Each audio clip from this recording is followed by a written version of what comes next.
السلام علیکم دوستو، کیسے ہیں آپ؟ امید ہے خیریت سے ہوں گے۔ اچھا، ایک خبر آئی کہ انڈین ایکٹر سشانت سنگھ کی ڈیتھ ہو گئی، انہوں نے خودکشی کر لی ہے، سوئسائڈ کر لی ہے۔ اپنے کمرے میں ان کی لاش جو ہے وہ ملی ہے کہ پنکھے سے لٹک کے انہوں نے سوئسائڈ کر لی۔ ان کے بارے میں خبر تھی کہ پچھلے 6 مہینے سے وہ ڈپریشن کا شکار ہیں۔ تو اس بارے میں ایک کانسیپٹ سمجھنا بہت ضروری ہے کہ ڈپریشن کا شکار کوئی بھی شخص ہو سکتا ہے۔ جب وہ ہوتا ہے تو وہ کچھ سائن اینڈ سمٹمز دے رہا ہوتا ہے اپنے گھر والوں کو، اپنے فرینڈز اینڈ فیملی کو، تو اس کو سمجھنا بہت ضروری ہے تاکہ آپ اس کی یا ہم لوگ اس کی ہیلپ کر سکیں کسی طریقے سے۔ کہ وہ اس کو کرائنگ اسپیلز ہو رہے ہوتے ہیں، وہ اس کا رونے کا دل کرتا ہے، وہ کسی ڈسکشن میں حصہ نہیں لیتا، اگر کسی ڈسکشن کو انیشیٹ بھی نہیں کرتا، کسی بات چیت میں حصہ نہیں لیتا، اس کا نیگیٹو تھاٹس بہت زیادہ آتی ہیں، اور بعض کیسز میں اس کا وزن بھی ریڈیوس ہونا اسٹارٹ ہو جاتا ہے۔ تو اگر یہ سب سمٹمس آپ دیکھیں کسی کے اندر تو فوراً اس کی کاؤنسلنگ کریں، اس کو سائیکیٹرسٹ کے پاس ریفر کریں، یا کسی طرح ہمارے معاشرے میں کیا جب کسی کے اندر یہ سب سمٹمس ہوتے ہیں یا کوئی دیکھتا ہے یا کوئی اظہار کرتا ہے کہ مجھے ڈپریشن ہے، تو ہم لوگ نارملی ہمارے معاشرے میں ہم لوگ کہتے ہیں ڈپریشن مت لو، ٹینشن مت لو، ڈپریشن میں مت جاؤ۔ تو یہ تو بالکل اسی طرح ہے کہ اس کے اختیار میں نہیں ہے کہ ہم کسی کو بولیں کہ یار تم بیمار مت ہو۔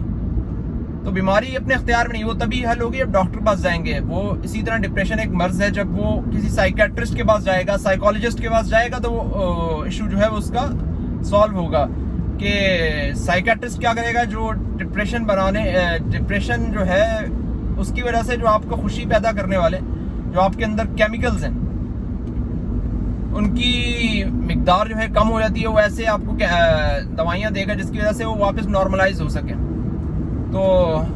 ہمارے اوپر یہ لازمی ہے کہ ہمیں ایک تو اس کا مینس جس طرح ہمارے معاشرے میں اسٹگما ہے کہ ہم مذاق بہت زیادہ بناتے ہیں کہ ڈپریشن کا شکار یہ ایک بیماری ہے، اس کو ایز اے بیماری کے طور پہ ہی لینا چاہیے اور اس کو ریفر کرنا چاہیے، ورنہ ہمارے یہاں لے مین کی لینگویج میں اس کو بولتے ہیں کہ سائیکو ہو گیا۔ تو سائیکو ایک ورڈ نہیں ہے،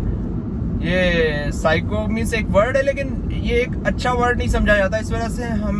ہمارے اوپر یہ لازمی ہماری ذمہ داری ہے کہ ہم اس کی مدد کریں، جو بھی اس طرح کا اگر ڈپریشن کا شکار ہو یا اس طرح کا کچھ ایشو ہو تو۔ دوسرا، آپ نے دیکھا جو سیلیبریٹیز ہیں وہ اس معاملے میں زیادہ ڈپریشن میں جاتے ہیں کیونکہ ان کو اپنے امیج کے بارے میں زیادہ خیال ہوتا ہے، وہ زیادہ سوچتے ہیں، وہ یہ سوچتے ہیں اگر ہم یہ شو کریں گے کہ ہم ڈپریشن کا شکار ہو گئے ہیں، تو وہی بتایا آپ کو لے مین کی لینگویج میں وہ کہتے ہیں کہ سائیکو ہو گیا، تو وہ سوچتے ہیں کہ ہمارے جو فینز ہیں، فالوورز ہیں، وہ کیا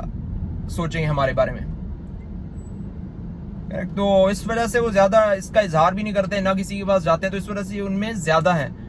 چیز پائی جاتی ہے۔ لیکن میں آپ سے کامنلی جنرلی بس شارٹ سا میسج ہے کہ جو بھی آپ اپنے آپ ارد گرد لوگ دیکھیں جن میں سائنس سمٹمز ہیں یا وہ یہ شو کر رہے ہیں، اس طرح کے سگنلز دے رہے ہیں آپ کو as a friend and family, آپ کو ان کی ضرور مدد کرنی چاہیے، ان کو پراپر گائیڈ اور کاؤنسلنگ کرنی چاہیے، اور کرنی ضروری ہے۔ چاہیے کہ ورڈ ایکچولی میں نے یوز کریں، ضروری ہے، اور آپ ان کو کسی سائیکیٹرسٹ یا سائیکالوجسٹ جو بھی ہے مناسب وہاں پہ آپ ریفر کریں، بلکہ ان کے ساتھ جائیں۔ بس اللہ تعالیٰ سے دعا یہ ہے کہ اللہ تعالیٰ ہمیں خود بھی انسائٹ دے کہ ہم ڈپریشن یا اس طرح کی جو بھی بیماری ہے جو جس کا نارملی اظہار نہیں کیا جاتا، اس طرح کی جو اظہاری بیماری ہے اس کو ہم دیکھ سکیں، دوسروں کے اندر بھانپ سکیں اور ان کی پراپر رہنمائی کر سکیں، کاؤنسلنگ کر سکیں،